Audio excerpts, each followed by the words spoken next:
हमारे एकल की टोली ने, प्रांत ने हमको मार्गदर्शन किया इस विषय में। क्यों? क्योंकि हमारी जो संवेदनशील विधायक हैं, हमारी मार्गदर्शक है दीदी श्रीमती गंगाबाई, हमारे लिए हमको प्रांत ने इस दिशा में निर्देशित किया।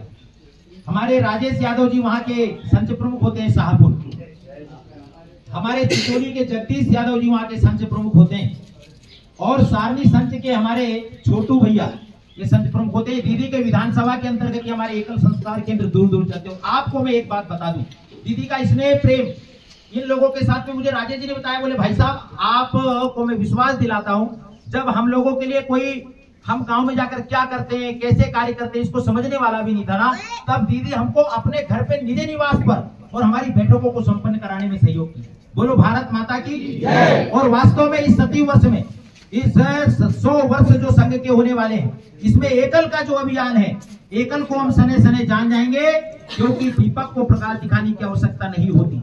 और गांव गांव में ये काम, क्योंकि महानगरों में काम हो चुका है, अभी ग्राम क्षेत्रों में जाकर के दूरदराज काम करने की आवश्यकता है। और पूरा संघ केवल एकल अभियान की, एकल अभियान जो है वो केवल भारत माता के वैभव, जो कि भारत माता विश्व उच्च सिंहासन पर विराजमान होकर दुनिया का मार्गदर्शन करेगी, उसके लिए एकल ऋण का काम करने वाला है। क्योंकि ग्राम क्षेत्रों में बेचिराग गांव में जाकर यदि कोई काम करेगा तो एकल के बंधु, ये जो छोटे एक मिट्टी की मूर्ति बनाना है, इन लोगों को पोषण करना होगा, इनको संवर्धन करना पड़ेगा। और एक दीदी के सानिध्य में मैं अधिकारियों से जो मेरी चर्चा हुई उसको मैं घोषणा करना चाहता हूं, बताना चाहता हूं आप सब लोगों को कि हमारे संघ का जो अनुसांगिक संगठन है एकल अभियान, उसके लिए बाबा जी की जो तपस्थली है, यह प्रशिक्षण का केंद्र होने वाला है। संपूर्ण क्षेत्रों से यहाँ सतत प्रशिक्षण करने वाला है। प्रशिक्षण केंद्र की आप सब लोग मिलकर के ऐसी व्यवस्था बनाने वाले हैं जिससे कि ये प्रशिक्षण लेकर के गांव गांव में भारत माता को वैभव के शिखर पर विराजमान करने के लिए प्राण और क्षण से लगने वाले। इस बेला में हमारे बीच में हमारे आदर्श, हमारे पूजनीय, जब बोरी वाले बाबा के सानिध्य में मैं सभी संघ का विस्तारक हुआ करता था चिचोली में, उन दिनों बाबा जी की तपस्थली हुआ करती थी। भीमपुर सन 80 से बाबा जी तप रहे थे। संत कैसे चलते हैं, कैसे उठते हैं, उनकी वाणी, हर बात जो शास्त्र में वर्णन है, मैंने बोरी वाले बाबा के सानिध्य में पाया। उनके ही साथ में हमारे राम मुनि जी महाराज के उनके साथ दर्शन हुए।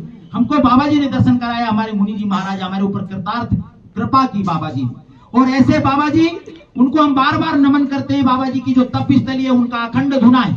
इस स्थान पर नदी होने के कारण से यहाँ बजरीली पथरीली जमीन होती थी, यहाँ पर एक भी वृक्ष नहीं होता था। आज हजारों की तादाद में यहाँ वृक्ष है, रंग बिरंगी चिड़िया आती है। यहाँ का वातावरण भजन के प्रताप से, ये पेड़ ऊपर ही धरती पर इनकी बड़ी बड़ी जड़ें हो गई। आप जम से दगा दो तो गिर जाएगा, लेकिन ये हरियाली भजन के प्रताप से हुई, ये तपस्या के प्रभाव से हुई। ये तपस्थली में हम सब विराजमान होकर के आकर के बड़ा आनंदित हो जाते हैं। तो राम मुनि जी महाराज जो दिदमदा से, उनके चरणों में हम नमन करते हैं, उनको प्रणाम करते हैं, उनकी चरण अपने मस्तक पर धारण करते हैं। दिदमदा में एक जनजागरण का बहुत भव्य आपकी तपस्थली है, जहां पर अनोखा जनजागरण, ठेठ वनवासी ग्राम है। कावड़ यात्रा के माध्यम से 3-3 महीने अखंड रामायण के संचालन के माध्यम से हमारी संस्कृति के संवाद, हमारी संस्कृति के संरक्षण में सतत अहरनिश लगे हुए थे। जिस देश की संस्कृति नष्ट हो जाती, क्योंकि देश नदी नाले पहाड़ पर्वत से नहीं बनते, क्योंकि नदी नाले पहाड़ पर्वत तो यूनान रोम मिस्र में भी थे। तो यूनान रोम मिस्र के क्या नदी नाले पहाड़ पर्वत आसमान निकल गए? क्या धरती निकल गई? नहीं, वहां की संस्कृति नष्ट हो गई। और जिस देश की संस्कृति नष्ट हो जाती है, वो देश नष्ट हो जाता है। और ऐसे संस्कृति के संरक्षण में जो संतों की भूमिका है, और उसमें भी दिदमदा में बहुत दूर आप जाएंगे तो पाएंगे कि कितने दूरस्थ जनजागरण का कार्य बाबा जी ने संभाल रखा है। हम अपनी वाणी से उसको नहीं पा सकते, हम अपनी वाणी से उसका वर्णन नहीं कर सकते। और उनकी सहजता, उनकी सरलता, उनका स्नेह, उनकी ममता, और हमारी संस्कृति के लिए और उनके हृदय में जो पीड़ा है और संरक्षण जो लोग करते हैं, उनको सहारा देते हैं। ऐसे राम जी का हम अभिनंदन करते हैं, स्वागत करते हैं।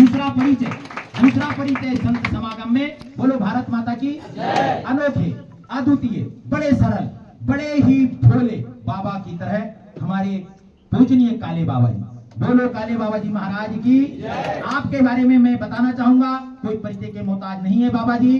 पूरे हमारे भारतवर्ष का गौरव है, हमारी बैतूल की धरती का गौरव है।